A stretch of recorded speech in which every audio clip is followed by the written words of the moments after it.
Hi, BrenTech here, where tech is made simple.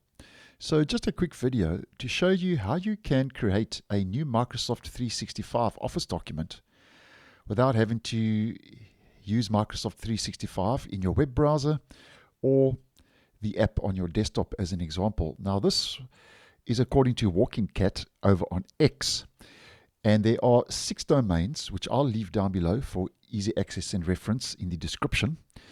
And all you have to do is type in the relevant domain for each document. So as an example, Word, Excel, PowerPoint, and so on.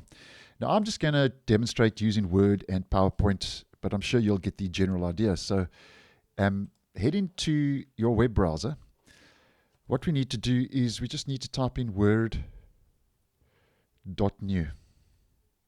Hit enter, and this will now create a Word document without having to actually open up Microsoft 365 in your web browser or using the app on your PC as mentioned. And just take note though, if you have pop-ups blocked in your settings, you may have to adjust your settings for this to obviously create a new document using this method.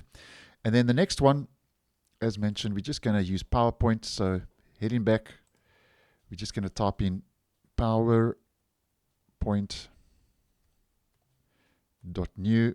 So I'm sure you get the general idea. Hit enter, and there you go. The same applies. That will open up and create a new PowerPoint document using that domain. And that's just a quick and easy way in case you're unaware.